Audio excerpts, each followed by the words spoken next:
Before we begin, I need you to understand one thing. This is not a story about getting high.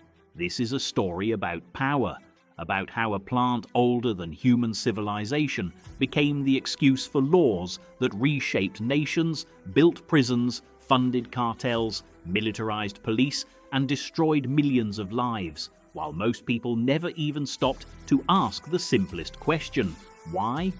So put the phone away, silence distractions, and come with me all the way back to the time when this plant wasn't weed, wasn't pot, wasn't marijuana, and definitely wasn't a crime. In the beginning, there was only hemp. Tall, fibrous, stubborn, and useful in the most brutal way possible, useful for survival. Its earliest roots disappear into deep time, likely somewhere across Central Asia, where humans first settled into agriculture, and archaeological evidence suggests our relationship with cannabis stretches back at least 10,000 years. But that early relationship was not built on intoxication, it was built on necessity. In a world with no synthetic fibers, no plastic, no steel cables, and no modern manufacturing, a strong plant fiber was more than a convenience. It was infrastructure. Hemp's fibers could be stripped from the stalk, dried, twisted, and turned into ropes strong enough to bind heavy loads without snapping. It could be woven into cloth that lasted through harsh seasons, resisted rot, and kept bodies covered. It could become nets, straps, sacks, and sails, tools of human progress so basic we rarely notice them now. But back then, they were the difference between a village that survived and a village that vanished.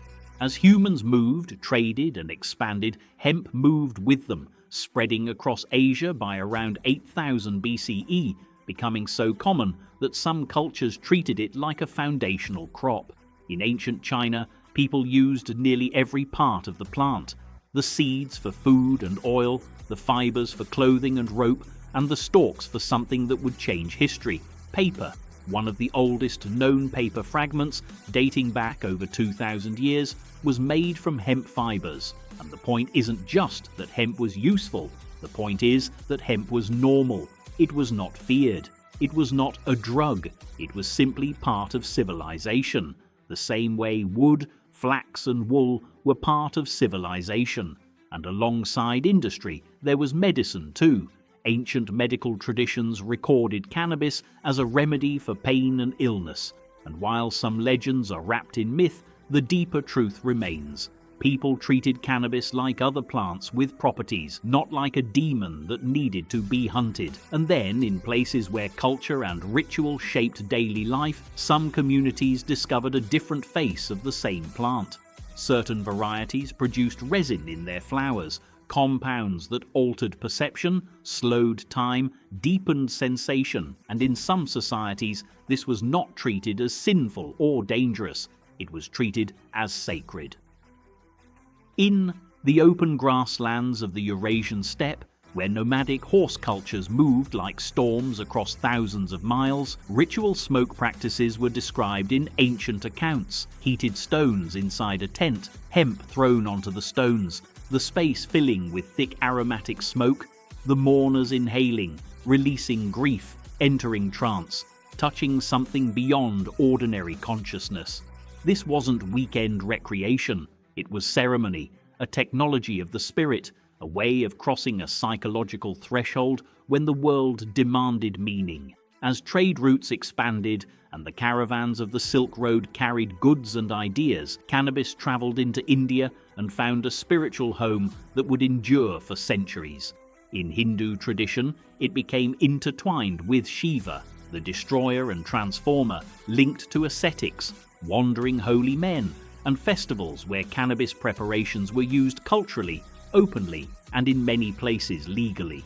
Again, the point isn't to romanticize it. The point is to see clearly that for most of human history, cannabis was not one thing. It was fiber and food and medicine and ritual, sometimes intoxicant, sometimes sacrament, often just agriculture. It lived inside society rather than outside the law. It was everywhere and unremarkable. No one launched a global war over it. So what changed? Not the plant, The plant stayed a plant. What changed was the world around it. When Europe entered the age of exploration, hemp became strategic, so strategic that empires depended on it. The ships that carried Europeans across oceans weren't just powered by wind, they were built on hemp. The ropes, the sails, the rigging, massive quantities of hemp were necessary to keep those fleets moving. Without hemp, there is no global navy on that scale, no long-distance empire building at the speed history records. So when Europeans reached the Americas, one of the first things they did was plant hemp, because hemp meant rope, rope meant ships, ships meant trade, and trade meant power. In the early American colonies, hemp was not counterculture. Hemp was establishment. It was encouraged, sometimes mandated, treated like a valuable commodity that could even function like money in local economies. Farmers grew it, mills processed it, papermakers used it, and the young republic literally depended on it as it expanded. But here is where the story splits into two lives, living under the same species. The hemp grown for industrial fiber and seed was cultivated over generations to be tall, fibrous, and low in psychoactive compounds. Smoking it would do nothing but punish your lungs.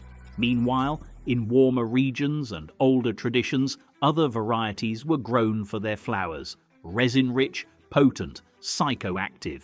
For centuries, these worlds coexisted without the public needing to obsess over the difference. But as global migration accelerated and cultures collided in the 19th and early 20th centuries, the West began to rediscover cannabis in a new way. Colonial doctors in India documented its medical uses, and cannabis tinctures became common in European and American pharmacies. You could buy them without stigma. Companies produced them like any other remedy. Meanwhile, small circles of artists and intellectuals experimented with it as an exotic curiosity, writing about altered consciousness in romantic language. Yet even then, cannabis was still mostly at the margins of Western popular life, until social panic needed a target. In the late 1800s and early 1900s, the United States was changing fast. Immigrants arriving, job shifting, cities swelling, racial tensions sharpening, economic anxiety rising. And when a society feels unstable, it searches for something simple to blame. It searches for a symbol it can attack without admitting what it really fears. That symbol became smoked cannabis, especially as Mexican immigrants in the Southwest brought with them a custom that was common in their communities: smoking marijuana. Notice what happens here, because it's the first step in the machine. Americans had used cannabis as medicine for decades, but marijuana sounded foreign, Mexican, outsider. And that word became a tool. Change the name and you change the story. Suddenly, newspapers in certain regions began printing sensational reports of marijuana-crazed immigrants committing crimes, and the claims were often exaggerated, unverified, or built on prejudice rather than evidence. But they didn't need to be true. They only needed to be repeated. Because repetition builds fear, and fear demands action, and action becomes law. Local bans began city by city, state by state, not because politicians had discovered new science, but because politicians had discovered a new lever of control. Criminalize something associated with the people you already want to police. And once the pattern exists, it spreads. Then the narrative expanded again, because in the northern cities, another cultural shift was rising: jazz. And with it came the racist anxiety of an establishment that saw black nightlife, black creativity, and racial mixing as a threat to the social order. Cannabis became linked in the public imagination to jazz clubs and black communities, not because the plant had changed, but because the target had changed. Fear doesn't need pharmacology, fear needs association. A plant becomes a headline becomes a stereotype becomes a policy, and a policy becomes a pipeline, into arrests, into records, into prisons. By the time the 1930s arrived, the stage was set for the transformation. A plant that had clothed civilizations, carried empires across oceans, and sat quietly in medicine cabinets was about to be reinvented as a national enemy. All it needed was one figure to unify the panic, one bureaucrat who understood that terror moves faster than truth, one man who could take local prejudice and turn it into federal law. And that man was about to step into the spotlight. His name was Harry Anslinger, and once he enters this story, the war truly begins. When Harry Anslinger took control of the newly formed Federal Bureau of Narcotics in 1930, he inherited an agency with an uncertain future. The Bureau was small, underfunded, and overshadowed by older law enforcement institutions, and Anslinger understood something fundamental about bureaucratic survival. To grow, an agency needs an enemy. Opiates and cocaine were already regulated, their panic cycles fading, their headlines no longer shocking enough to justify expanded budgets or new laws. Marijuana, however, was perfect. It was poorly understood by the public, loosely regulated at the federal level, and already wrapped in racial fear. Anslinger didn't invent the hysteria, but he professionalized it. He transformed scattered local prejudice into a coordinated national narrative. He understood that science would not win this fight, so he avoided it. Instead, he weaponized stories, horrifying, lurid, unforgettable stories, because stories lodge themselves in the public mind far more effectively than data ever could. He cultivated relationships with newspaper editors, feeding them a steady stream of sensational claims that marijuana turned users into violent monsters, that it shattered moral restraint, that it unleashed uncontrollable sexual impulses, especially across racial lines. The racism was not subtle, it was strategic. In private letters and public statements, Anslinger repeatedly framed marijuana as a threat carried by Mexicans and Black Americans, claiming it caused degeneracy and madness, language carefully chosen to resonate with a society already primed to fear the other. Each article, each headline, each fabricated anecdote served the same purpose: to turn a plant into a menace and a community into suspects. When challenged by doctors and scientists, Anslinger dismissed them. When the American Medical Association objected that cannabis had recognized medical uses and that the term marijuana was being used to disguise a familiar medicine, their testimony was brushed aside. Fear had momentum now, and momentum doesn't stop for facts. The federal government didn't need to criminalize marijuana outright. That might provoke resistance. Instead, in 1937, it passed the Marijuana Tax Act, a masterclass in bureaucratic prohibition. On paper, marijuana was still legal if you registered, paid the tax, filled out the correct forms, and complied with requirements so complex and punitive that compliance became functionally impossible. This was law as a trap, regulation designed to fail, a system where almost everyone became a criminal by default. Doctors stopped prescribing cannabis because the paperwork and risk were too high. Farmers stopped growing hemp because the legal ambiguity made it dangerous. Pharmacies pulled products from shelves. And just like that, a plant that had existed openly for millennia vanished from legitimate society, not because people stopped using it, but because the state had decided to erase it. The timing was not accidental. Synthetic fibers were rising, wood pulp dominated paper production, and hemp no longer held the strategic value it once had. When something stops being economically essential, it becomes politically expendable. Within a generation, most Americans grew up believing marijuana had always been illegal, always dangerous, always something other people did. The propaganda worked so well that its origins were forgotten. Even the government's own contradictions were buried. During World War II, when foreign fiber supplies were cut off, the United States reversed course overnight, producing films urging farmers to grow hemp for victory. exempting them from the draft and praising the plant's strength and utility. Then, when the war ended, the fields were destroyed and the memory erased, as if the contradiction had never happened. The war on marijuana resumed with renewed force, and over the following decades, it became inseparable from the broader war on drugs, a war that would reshape policing, prisons, and politics in ways that extended far beyond the plant itself. In the post-war period, marijuana remained mostly at the margins until the 1960s cracked the cultural dam. When young Americans began openly rejecting authority, questioning war, challenging racial hierarchies, and experimenting with altered states of consciousness, marijuana became a symbol rather than merely a substance.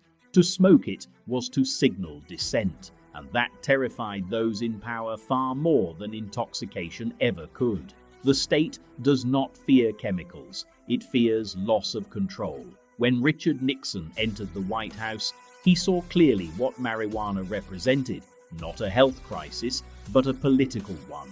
The counterculture threatened legitimacy, and the easiest way to neutralize a movement is to criminalize its tools.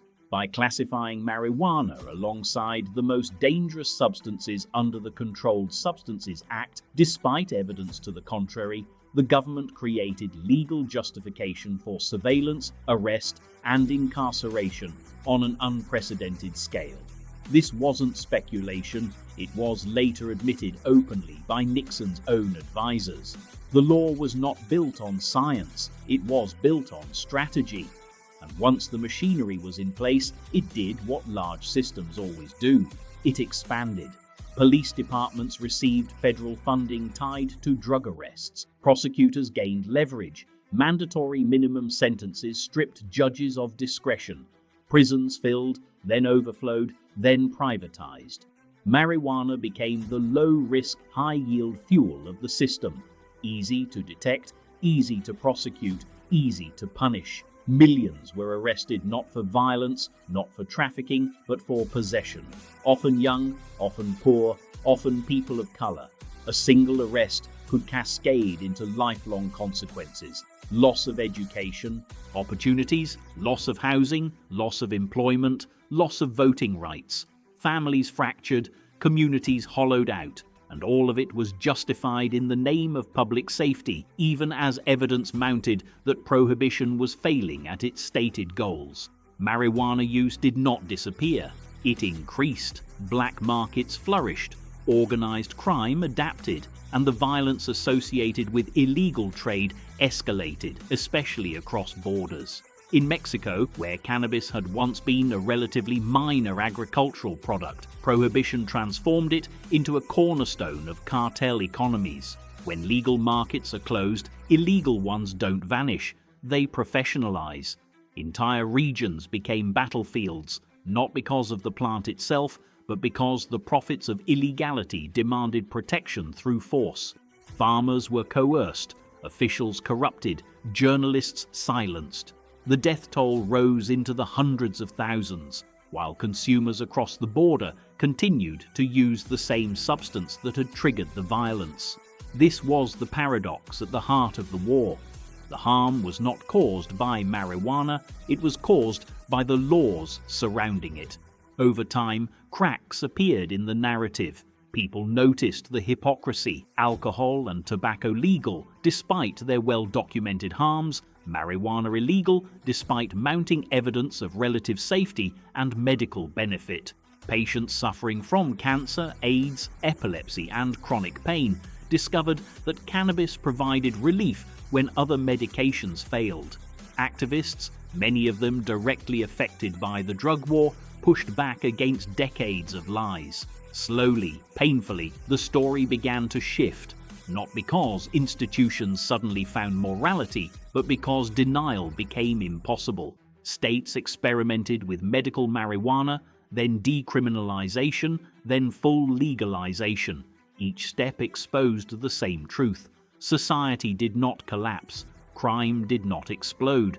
Use patterns changed far less dramatically than predicted. Tax revenue flowed, arrests dropped, the sky did not fall.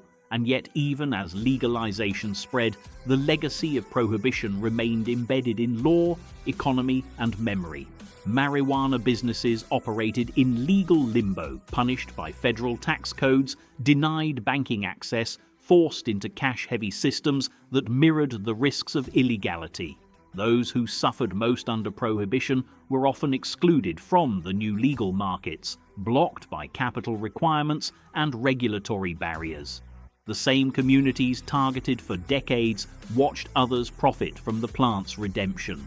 Legalization, it turned out, was not justice. It was transformation without repair. And that unresolved tension now defines the present moment. The story of marijuana is no longer about whether it should be legal. It's about who gets to benefit from its legality, who is still punished by its past, and whether a society built on fear can truly confront the damage it chose to ignore for nearly a century. By the late 20th century, the contradictions of marijuana prohibition had become impossible to ignore, yet the machinery that had been built around the drug war was far too large, too profitable, and too politically convenient to dismantle easily. Entire institutions now depended on its continuation. Police departments had grown accustomed to federal grants tied directly to drug enforcement statistics. Prison systems, especially private prisons, relied on a steady intake of non-violent offenders to maintain profitability.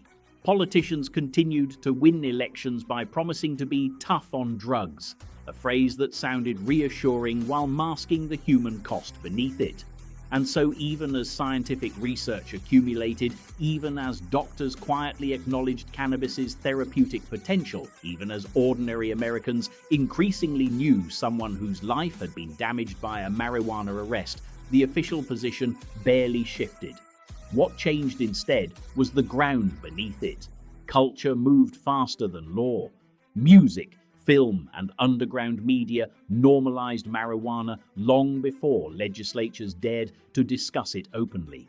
The generation that grew up during the height of the drug war began to age into voters, parents, and professionals, carrying with them firsthand knowledge that the narrative they had been taught did not match reality.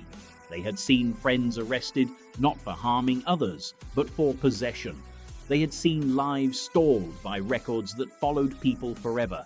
They had watched alcohol-fueled violence on Friday nights, while marijuana remained the supposed existential threat. And gradually, almost reluctantly, the question shifted from, is marijuana dangerous, to why are we still pretending it is uniquely evil? The turning point did not arrive as a sudden moral awakening, but as a series of quiet cracks.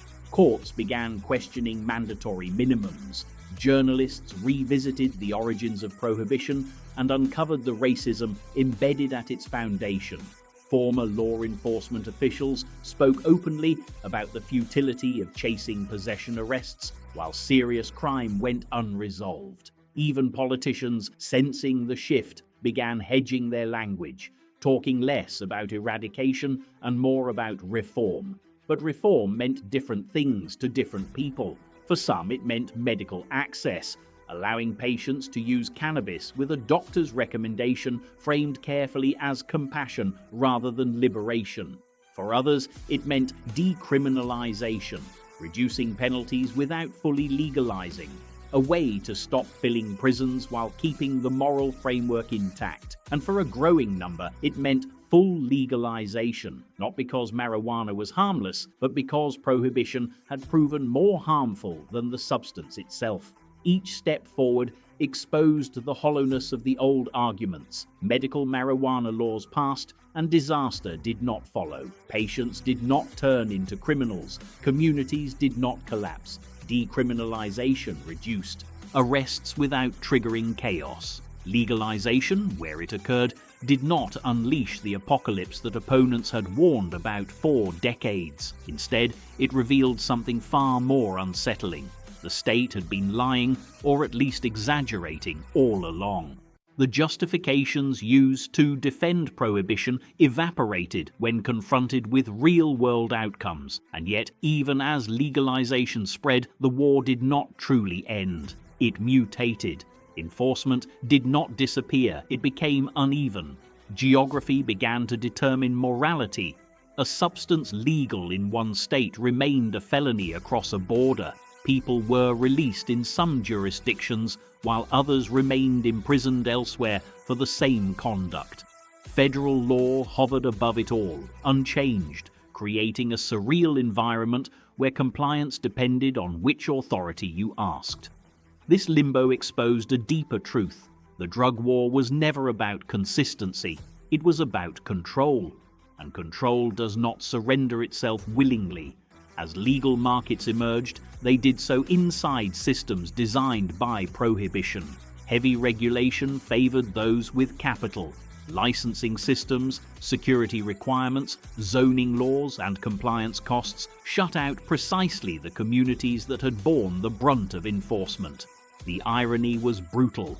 Those who had risked prison for decades cultivating cannabis were suddenly criminals, competing against corporate entities with lawyers, investors, and political connections. The language shifted from crime to industry, but the power dynamics remained familiar.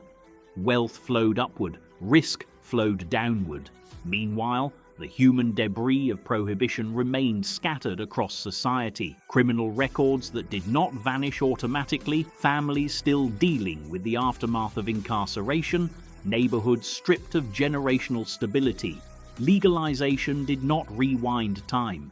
It did not restore lost years, lost opportunities, or lost lives. It simply moved forward, often without looking back. And in that forward motion, a new mythology began to form, one that presented legalization as a clean victory, a happy ending, a moment where history could be closed and forgotten. But history does not close that easily. The same systems that once demonized marijuana now sanitized it, repackaged it, and sold it back to the public, stripped of context. The plant's past as a tool of repression was inconvenient to a market eager to present cannabis as lifestyle, wellness, and profit. The narrative shifted again, this time not toward fear, but toward forgetfulness. The story became about strains and branding, not prisons and policies, about revenue, not reparations, about consumer choice, not systemic harm, and yet the contradictions kept resurfacing. Arrests did not drop to zero. Enforcement remained racially uneven. Federal law continued to classify marijuana as having no accepted medical use, while states built entire medical industries around it. Banks refused service. Tax codes punished compliance. The state took revenue with one hand while threatening punishment with the other. This was not transition, it was paralysis.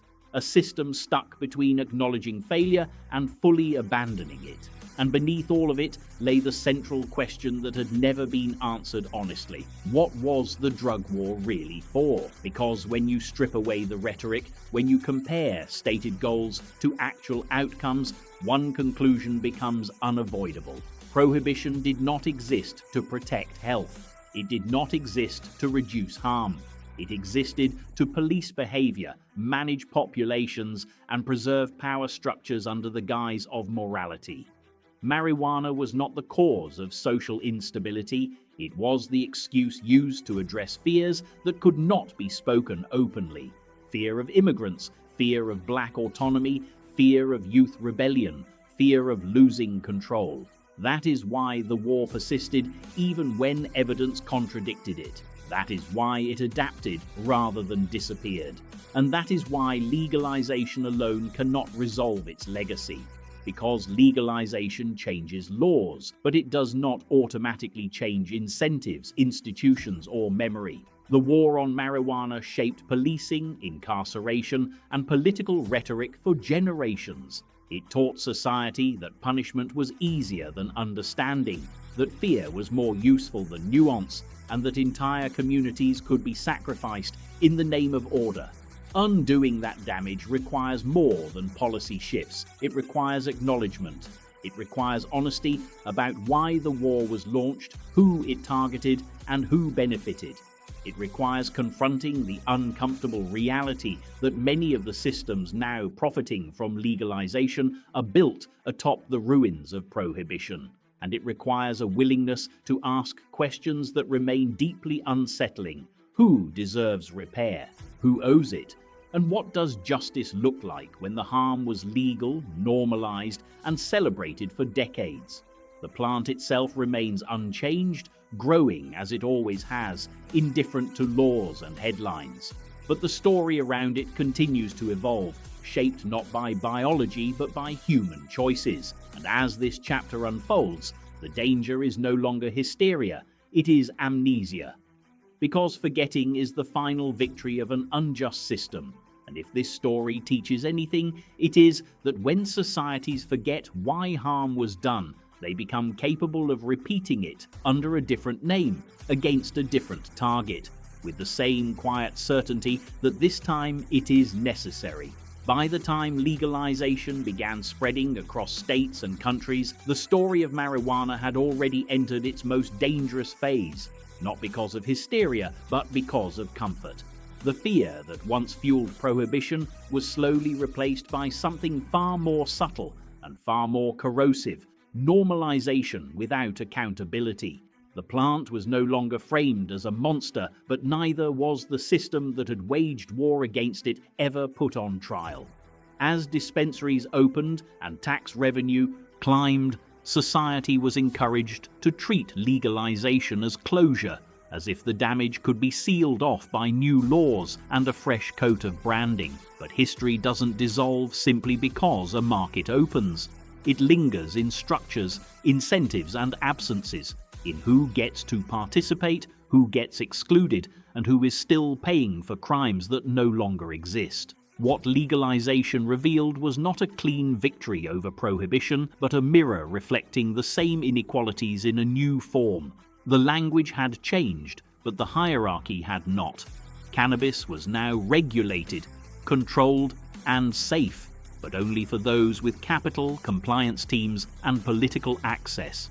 The communities that had endured decades of surveillance, raids, arrests, and incarceration were suddenly told the war was over, yet many of their people remained behind bars, their records intact, their economic mobility crippled. This contradiction wasn't accidental, it was structural.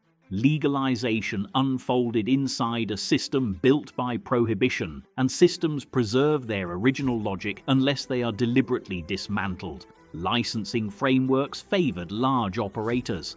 Zoning laws pushed dispensaries away from affluent neighborhoods while still policing poorer ones aggressively. Compliance costs created barriers so high that only investors with millions in startup capital could realistically enter the legal market.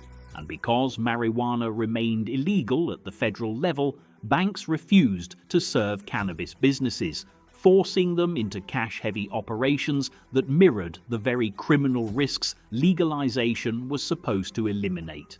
The state collected taxes while denying basic financial infrastructure, a paradox that revealed the lingering hostility beneath the surface acceptance. Meanwhile, the same police departments that once built their budgets on marijuana arrests quietly rebranded their mission without ever reckoning with the harm they had caused. No apologies, no reparations, no systemic rollback of the powers granted during the drug war. Civil asset forfeiture laws remained intact. Militarized policing remained normalized.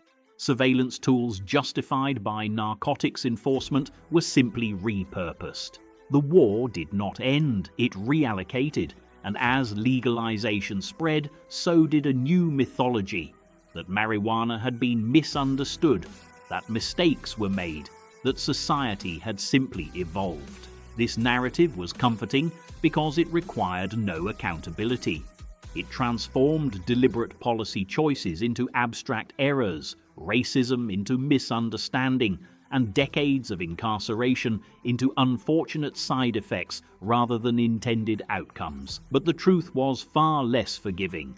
The war on marijuana was not a misunderstanding. It was a calculated campaign rooted in fear, power, and control. It functioned exactly as designed.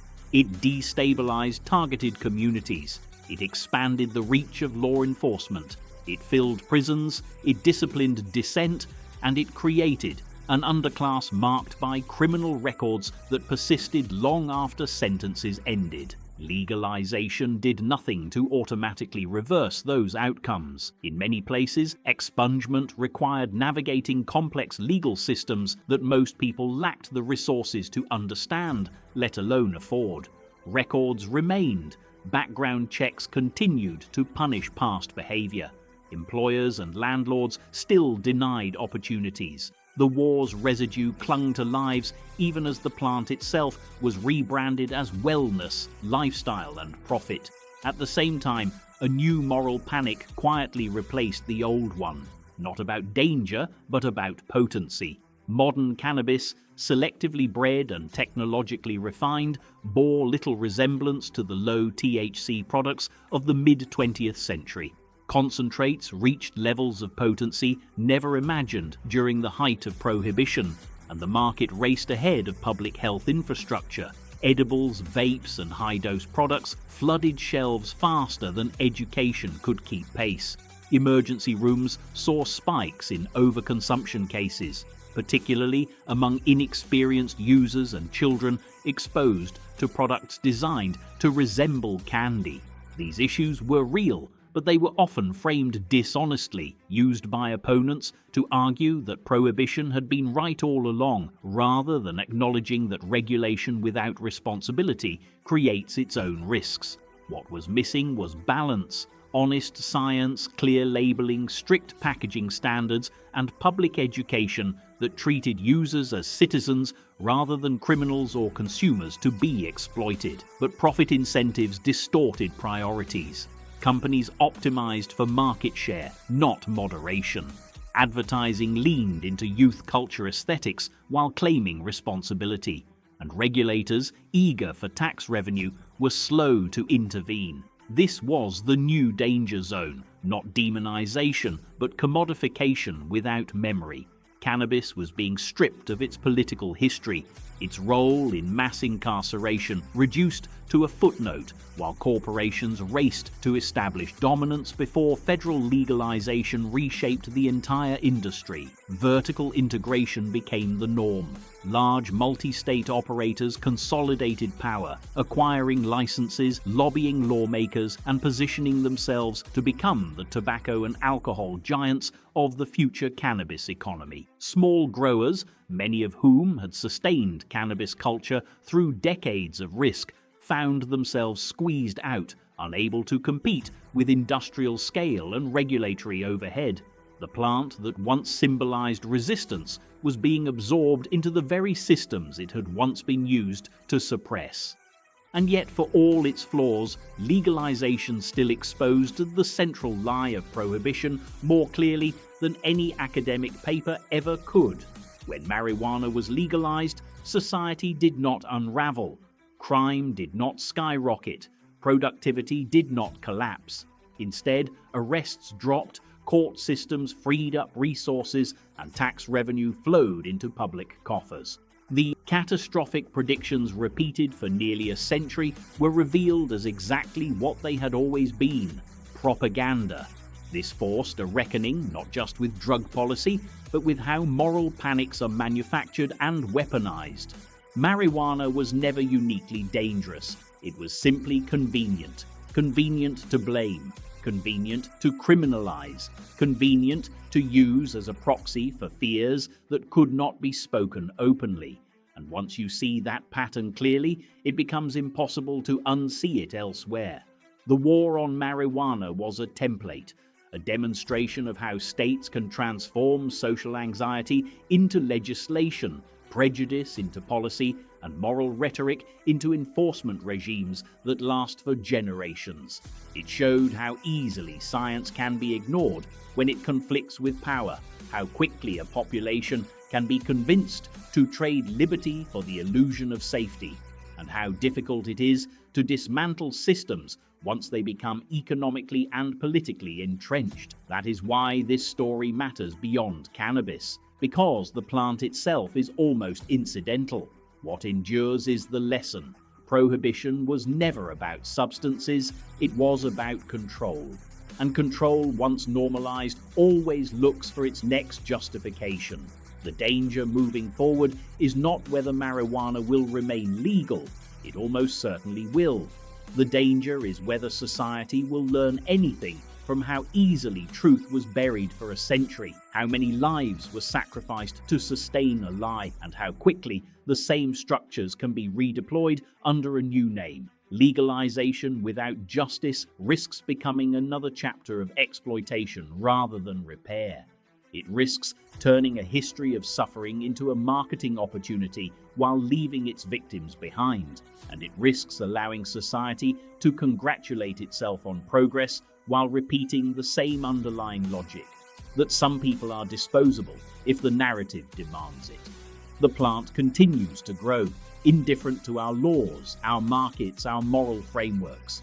But the story we tell about it, and the choices we make in response, will determine whether this chapter ends as a genuine reckoning or just another cycle of forgetting. As legalization expanded and the public conversation shifted from fear to familiarity, the most revealing transformation was not cultural, but institutional.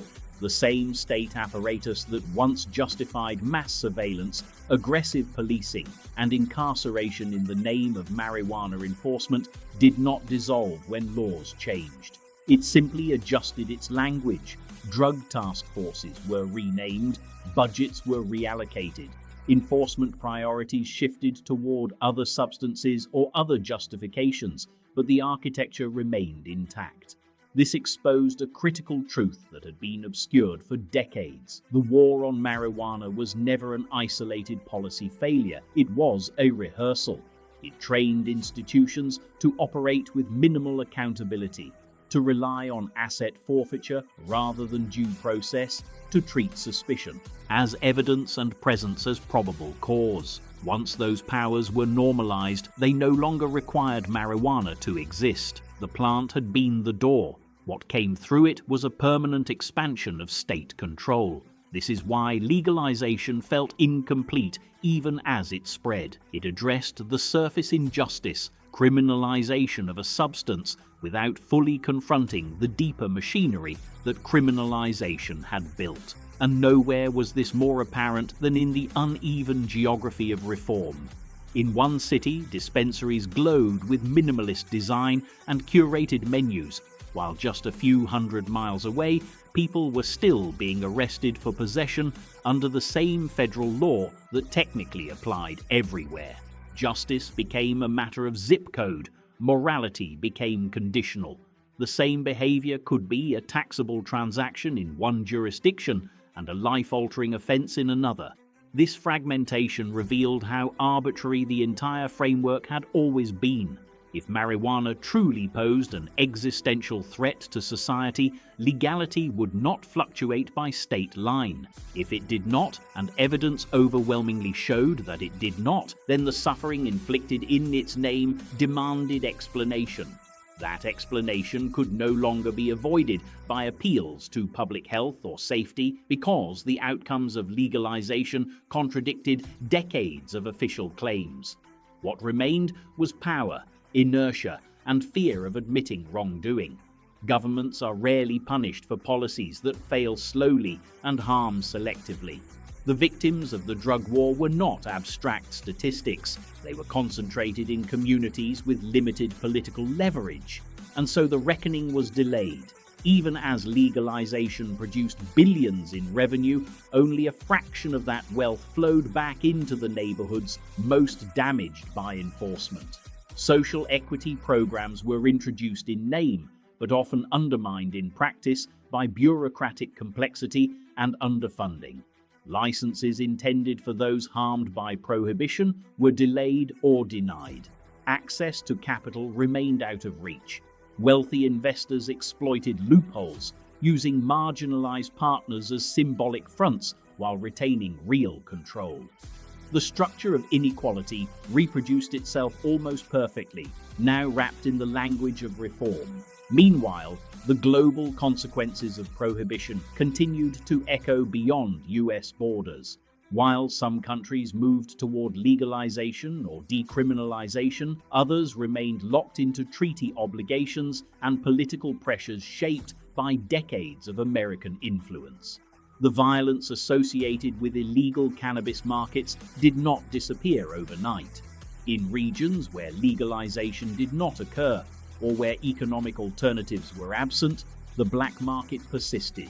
Cartels diversified, routes shifted, violence adapted. This highlighted one of the most uncomfortable truths of the drug war. It externalized harm. The costs of prohibition were exported to poorer regions while consumption continued, largely uninterrupted in wealthier ones. Legalization in the global north reduced some of this pressure, but not all of it. The legacy of decades of destabilization could not be undone by market reform alone. And as cannabis entered the mainstream, a new narrative threatened to overwrite the old one entirely. The idea that marijuana had simply won, that history had corrected itself naturally, and that society could move on without deeper reflection. This narrative was seductive because it required no sacrifice. It allowed consumers to enjoy legality without confronting the moral debt left behind. But history does not absolve itself automatically. The millions arrested, the families separated, the futures altered. These were not accidents of ignorance. They were the predictable outcomes of deliberate policy choices. And the longer those choices went unexamined, the more likely it became that similar patterns would repeat under different banners. Already echoes were visible. New substances emerged, new panics formed, new enforcement tools justified by the language of protection. The lesson of marijuana, that fear can override evidence, that stigma can justify cruelty, that markets can replace morality without repairing harm, remained largely unlearned. And perhaps the most revealing shift of all was how quickly cannabis itself was depoliticized. Once framed as rebellion, it became branding. Once associated with dissent, it became compliance. The plant did not change, the context did. Capital absorbed what prohibition had failed to destroy. The same society that once jailed people for possession now encouraged consumption as long as it occurred within approved channels. This was not hypocrisy so much as continuity. Systems do not abandon their logic, they redirect it. Where punishment once generated profit through incarceration, it now generated profit through taxation and corporate consolidation. The question was never whether cannabis would be allowed, but who would be allowed to control it. And control, once again, flowed toward those with resources and influence. This raised a deeper philosophical issue that sat beneath the entire history of marijuana: how societies decide which altered states are acceptable and which are criminal. Alcohol dulls aggression, yet is normalized. Prescription stimulants are widely distributed under medical authority, while chemically similar substances are condemned when used outside that framework. Tobacco kills on a massive scale, yet remains legal. Cannabis, comparatively less harmful by most metrics, was targeted not because of its effects, but because of its associations.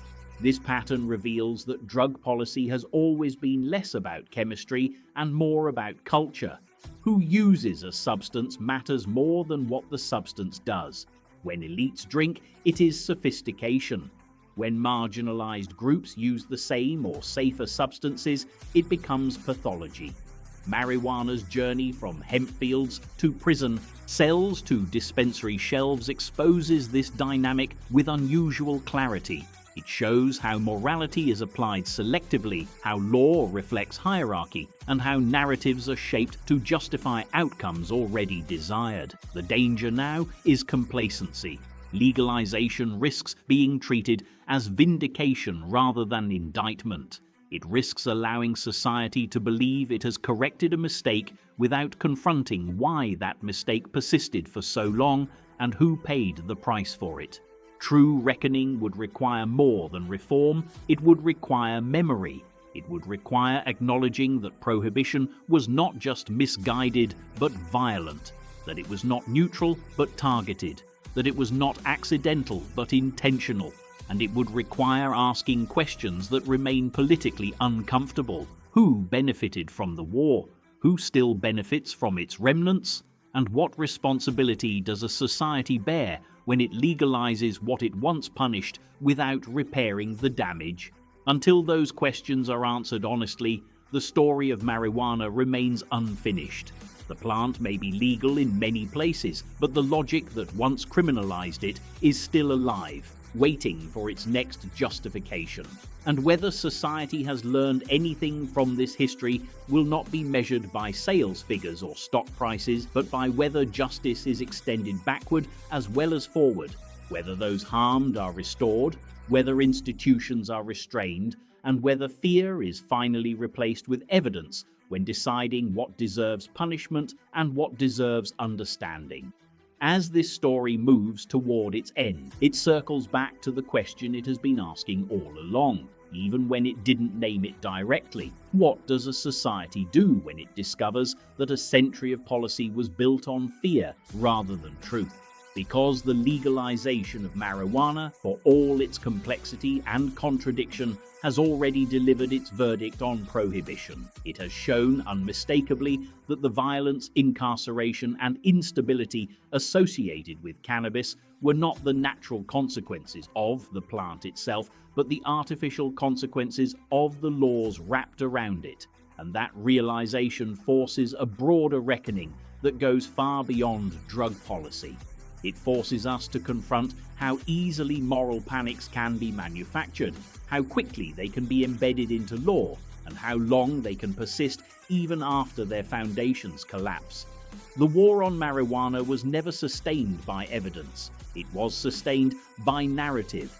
It survived because it aligned with existing power structures, because it offered a convenient mechanism for social control, and because its victims were often invisible to those who benefited from its enforcement. When legalization arrived, it did not dismantle that narrative so much as exhaust it. The story simply stopped working. Too many people had personal experience that contradicted it. Too many voters had seen friends, family members, or themselves punished for something that no longer seemed justifiable. Too many states had proven, through practice rather than theory, that a regulated approach was not only possible but preferable. And yet, the end of a narrative does not automatically produce wisdom. It merely creates a vacuum, and vacuums are quickly filled. In place of fear, a new story has taken hold, one that frames cannabis as normal, benign, even fashionable. This story is not entirely false, but it is incomplete. It risks flattening a deeply political history into a consumer choice, encouraging people to forget that legality was not granted by benevolence, but extracted through decades of resistance, activism, and suffering. It risks treating the present as inevitable rather than hard-won, and the past as irrelevant rather than instructive. And it risks allowing the same institutional behaviors that enabled prohibition to persist, unchallenged under new rationales. Because if the lesson drawn from the war on marijuana is simply that this drug wasn't that bad, then the deeper lesson is missed entirely. The real lesson is about how states decide what to criminalize, how they justify punishment, and how they target enforcement. It is about the ease with which law can be weaponized against marginalized groups under the cover of morality. It is about how economic interests can align with moral panic to produce policy disasters that last generations. And it is about how difficult it is to unwind those disasters once they become normalized. Marijuana prohibition lasted as long as it did not because it worked, but because it served functions that were rarely acknowledged publicly. It provided a rationale for expanding policing. It offered a tool for suppressing dissent. It created jobs, budgets, and industries around enforcement and incarceration. It reassured a fearful public that complex social problems could be blamed on a simple cause. And when those functions outlived their usefulness, the system adapted rather than disappeared. Legalization did not end the war on drugs, it exposed its logic. It revealed that drug policy is less about substances than about stories we tell ourselves about order, deviance, and control. That realization is uncomfortable because it implies responsibility. It implies that the suffering inflicted was not an unavoidable tragedy, but a choice, repeated, defended, and enforced by people and institutions that could have chosen differently. And responsibility, once acknowledged, demands response. This is where the story remains unresolved.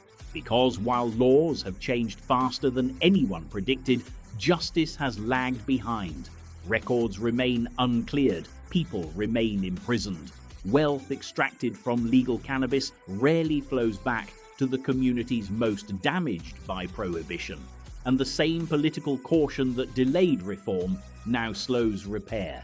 It is easier to celebrate progress than to confront debt. Easier to tax sales than to compensate harm. Easier to regulate markets than to dismantle systems built on punishment. But history suggests that unresolved injustice does not simply fade, it accumulates.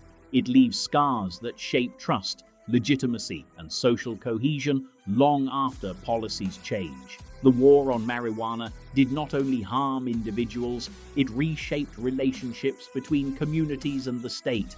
It taught entire populations to view law enforcement as adversarial rather than protective, to see the law not as neutral but as selectively applied. Legalization alone cannot repair that damage. Only honesty can begin to do that. Honesty about why the war was launched, who it targeted, and who benefited. Honesty about the role of racism, fear, and political opportunism. Honesty about the fact that prohibition was not a failure in execution, but a success in intention for those who designed it. And honesty about what repair would actually require, not just expungement, but reinvestment. Not just release, but restoration. Not just reform, but restraint. The future of cannabis will almost certainly be legal, regulated, and commercial in most of the world. That outcome now seems inevitable. What is not inevitable is whether that future will be just, whether it will acknowledge its own origins, whether it will treat legalization as an endpoint or as a beginning. Because the story of marijuana is not ultimately about a plant. It is about how societies respond to fear, how they assign blame, and how they wield power. It is about the human tendency to simplify complex problems into moral crusades, and the damage that follows when law becomes a substitute for understanding. And it is about the possibility, still uncertain, that we might learn from this history rather than repeat it. The plant will continue to grow, indifferent to our debates, our laws, and our markets. It always has. What remains in question is whether we will grow as well, whether we will carry this story forward as a cautionary tale or bury it beneath convenience and profit, whether we will remember the lives altered in the name of control or allow their absence to fade into statistics, whether we will recognize that the real danger was never marijuana, but the certainty with which we punished without evidence, feared without understanding, and enforced without restraint. The war on marijuana may be winding down, but its legacy is still being written, not in headlines or ballot measures, but in the choices we make now about memory, accountability, and justice. Because the end of prohibition is not the end of the story. It is the moment when the story finally asks us who we are willing to be, now that we can no longer pretend we didn't know better. And now the story reaches its quietest point, which is often where the truth speaks the loudest. Because after all the laws, all the arrests, all the prisons, all the propaganda, all the money, and all the noise, what remains is something disturbingly simple: a mirror. The story of marijuana forces societies to look at themselves without slogans, without excuses, without the comforting illusion that harm was accidental or unavoidable. It reveals how easily fear can be turned into policy, how readily prejudice can be dressed up as protection, and how long injustice can survive when it is profitable or politically useful. For decades, marijuana prohibition taught people to accept contradictions without questioning them. It taught them that a substance could be harmless in one context and criminal in another, that the same action could be moral or immoral depending on who performed it, and that suffering could be justified if it happened far enough away or to people with little voice. Those lessons did not disappear with legalization. They linger, shaping how new laws are written, how enforcement is justified, and how quickly society moves on once it feels personally safe. This is why the end of prohibition is not the moral victory many want it to be, because a victory implies resolution, and resolution implies closure. But nothing about this story is closed. The people who lost decades of their lives do not get those years back because a dispensary opened. The children who grew up with parents behind bars do not rewind their childhoods because a ballot measure passed. The neighborhoods hollowed out by enforcement do not rebuild themselves automatically because tax revenue exists somewhere on a spreadsheet. Legalization answers the question of whether marijuana should be illegal. It does not answer the question of what is owed to those harmed when it was. And that unanswered question sits like an unfinished sentence at the end of this history. There is also a deeper discomfort beneath it all, one that legalization cannot resolve. The realization that prohibition was not a mistake made in ignorance, but a choice made with awareness. The architects of the drug war were not confused. They were explicit. They spoke openly, in private and sometimes in public, about who they were targeting and why. They understood the consequences and accepted them because those consequences aligned with their goals. That means this is not a story of society slowly learning the truth. It is a story of truth being ignored until it became inconvenient to deny. And that distinction matters because it challenges a comforting narrative of progress. It suggests that injustice can persist not because people don't know better, but because knowing better does not always outweigh the incentives to maintain power. This is why the story of marijuana resonates far beyond the plant itself. It exposes a pattern that repeats throughout history. Identify a behavior associated with a marginalized group, exaggerate its danger, frame it as a moral threat, criminalize it aggressively, and then use the resulting enforcement to reshape society in ways that would otherwise be unacceptable. Marijuana was one chapter in that pattern, not the only one. And if this chapter ends without reflection, the pattern remains intact, ready to be applied again under a different name, against a different group, justified by a different fear. The danger then is not relapse into prohibition, but repetition of logic. Already, echoes appear in how other substances are discussed, how certain communities are policed, how surveillance and enforcement powers are defended as necessary evils. The lesson of marijuana is not that all drugs are harmless or that regulation is easy. The lesson is that certainty is dangerous when it replaces evidence, and that punishment is seductive when it offers simple answers to complex problems. A society that does not internalize that lesson remains vulnerable to the next moral crusade.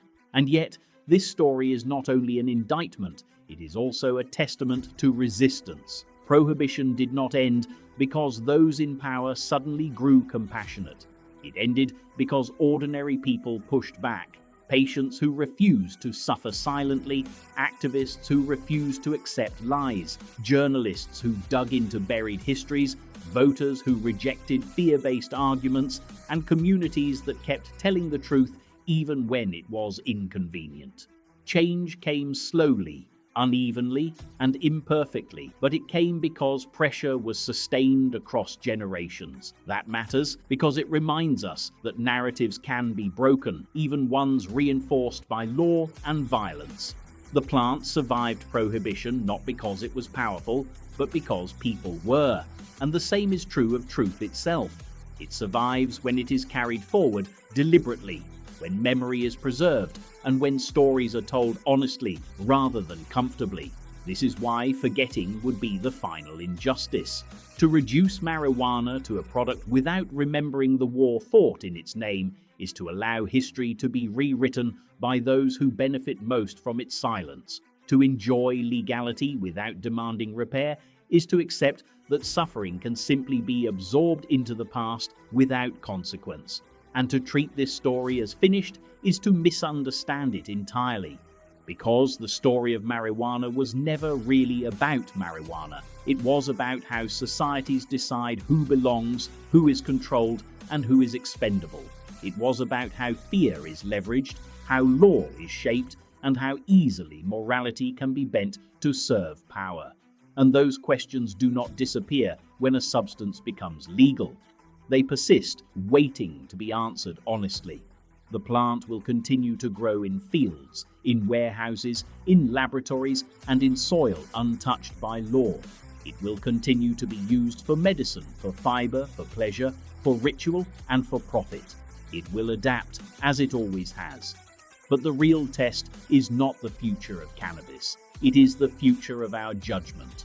Whether we choose to remember how easily we were convinced to punish without proof, whether we acknowledge the harm done in the name of safety, whether we insist that reform includes repair, not just revenue, and whether we carry this story forward not as a curiosity but as a warning.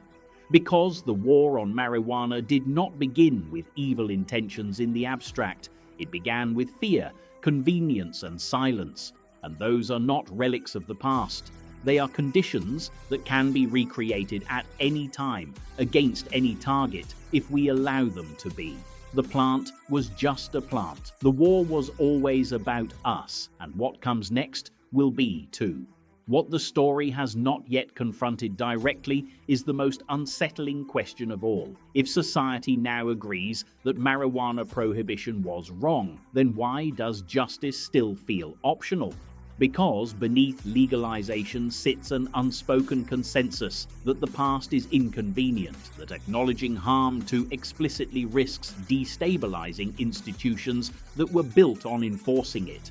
And so the story continues in half-truths. Governments apologize in vague language without naming victims. Officials speak of mistakes without identifying perpetrators. Reform is framed as progress rather than restitution. This allows everyone to move forward without reckoning with the moral weight of what was done. But history does not dissolve simply because it becomes awkward. It waits, and the unresolved nature of marijuana prohibition has created a dangerous precedent that a policy can devastate millions of lives, be quietly reversed, and leave no one accountable. That lesson does not stay contained within drug law. It seeps outward into every other area where power intersects with fear. Because if prohibition can be acknowledged as a failure without consequence, then failure becomes survivable for institutions, even profitable. This is why the war on marijuana matters as a living lesson rather than a closed chapter. It demonstrates how deeply punishment can be normalized when it is justified through morality rather than evidence. It shows how entire legal systems can be trained to equate control with safety, enforcement with care, and incarceration with order. And once those associations are embedded, they do not vanish when the original justification disappears. They look for new targets. Already, we see this pattern repeating in how societies respond to homelessness, migration, protest movements, and other forms of social disruption. The tools developed during the drug war, surveillance, militarized policing, asset seizure, predictive enforcement, are redeployed under new narratives of public protection. Marijuana was never the endpoint. It was the proving ground. And what makes this especially troubling is that prohibition succeeded in shaping public psychology even as it failed in its stated goals. It taught generations to accept that law does not need to be fair to be legitimate, that suffering can be collateral, and that safety justifies extraordinary force. These lessons linger long after the plant itself is legalized. They shape how people respond to new moral panics, how quickly they accept punitive solutions, and how rarely they ask who will be harmed in the process. The slow dismantling of marijuana prohibition has therefore exposed not just a flawed policy, but a fragile civic culture, one that struggles to admit error at scale. Because admitting error would require more than changing laws. It would require confronting the uncomfortable truth that millions were harmed knowingly, not accidentally, and that truth destabilizes narratives of benevolent governance. It challenges the idea that institutions always act in the public interest. It forces a recognition that legality and morality can diverge catastrophically. This is why the transition away from prohibition has been so cautious, so fragmented, so hesitant to look backward. Looking backward invites questions that have no easy answers. How do you compensate for lost decades? How do you repair trust between communities and law enforcement when that trust was systematically broken? How do you undo the economic damage inflicted on neighborhoods stripped of working-age adults? How do you reconcile the fact that some people are now building generational wealth from an industry that others were imprisoned for sustaining? These questions threaten to transform legalization from a market opportunity into a moral obligation, and obligations are far less attractive than profits. This tension explains why so much of the cannabis industry's messaging emphasizes the future, innovation, wellness, normalization, while avoiding the past. The past complicates branding. It reminds consumers that what they are buying was once used as a weapon against others. It demands empathy rather than indulgence, and empathy slows consumption. So the story is softened, streamlined, depoliticized. Cannabis becomes a lifestyle product stripped of its historical gravity. But gravity does not disappear. It accumulates beneath the surface. And as the industry grows, so does the gap between narrative and reality. Legalization has reduced some harms, but it has not erased inequality. Arrests have declined in some places, but enforcement remains uneven. Economic opportunity has expanded, but access remains restricted. And globally, prohibition's shadow still shapes violence, corruption, and instability in regions excluded from legal markets. This incomplete transformation reveals a deeper problem. Societies are good at ending policies when they become unpopular, but far less willing to repair the damage those policies caused. Ending prohibition was politically feasible once public opinion shifted. Repairing its consequences requires sustained commitment, resources, and humility. It requires admitting that harm was not incidental, but structural, and that admission threatens to undermine confidence in other long-standing policies built on similar logic. This is why the story cannot end with legalization, because legalization answers only one question: should marijuana be illegal? The harder question remains unanswered. What does justice look like after a century of legal harm? Until that question is confronted honestly, the story continues, not as history, but as consequence. And the danger is not that society will return to prohibition, but that it will repeat its logic elsewhere, convinced once again that punishment is protection, that control is care, and that some lives are acceptable collateral. The war on marijuana revealed how easily a plant could become a pretext. What remains to be seen is whether we have learned to recognize pretexts when they appear again. And this is where the story presses hardest against the present, because the final question is no longer abstract, historical, or philosophical. It is practical, immediate, and unresolved. What happens next determines whether the war on marijuana becomes a lesson or simply a transition. Because history shows that societies rarely repeat mistakes in identical form, they repeat the logic behind them. The logic of prohibition was simple and seductive. Identify a perceived threat, exaggerate its danger, attach it to groups already viewed with suspicion, and then justify extraordinary powers in the name of protection. That logic worked not because it was true, but because it was useful. It created order where there was anxiety, certainty where there was complexity, and authority where there was fear. Marijuana happened to be the vehicle, but the mechanism itself remains intact, embedded in legal frameworks, political instincts, and public psychology. This is why legalization alone cannot be treated as redemption. Without memory, legalization risks becoming a way to launder the past rather than confront it. The danger is not that society will forget marijuana. It is that society will forget what marijuana was used to do. And when that memory fades, the conditions that allowed prohibition to flourish quietly return. We see it whenever punishment is proposed as a substitute for policy, whenever enforcement is framed as compassion, whenever surveillance is sold as safety. We see it when communities are managed rather than supported, when poverty is criminalized instead of addressed, when dissent is labeled disorder, and when harm is tolerated as long as it is unevenly distributed.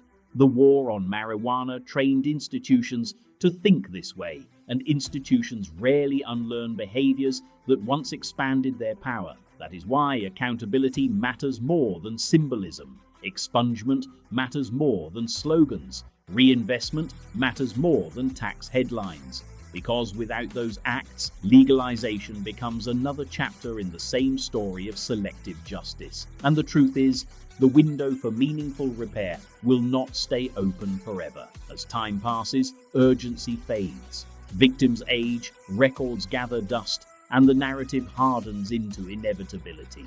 That was just how things were, people say, as if laws enforce themselves and prisons fill by accident. But the record is clear. Prohibition was built deliberately, defended aggressively, and maintained long after its failures were obvious. Undoing its harm requires the same level of intention. It requires acknowledging that the damage was not collateral, but central, that the war was never neutral, that legality did not equal morality, and that progress without justice is merely change, not repair. The future of cannabis will likely be stable, regulated, and normalized. Markets will mature. Federal laws will eventually align with state realities. Banks will open their doors. Corporations will consolidate. This outcome now seems almost inevitable, but inevitability is not virtue. The measure of this transition will not be how efficiently cannabis is sold, but how honestly its history is integrated into public memory. Whether education includes the truth about prohibition's origins, whether policy debates include the voices of those harmed, whether the wealth generated by legalization is used not just to fund governments but to restore communities, and whether society resists the temptation to treat this story as finished simply because it has become comfortable. Because comfort is the enemy of learning.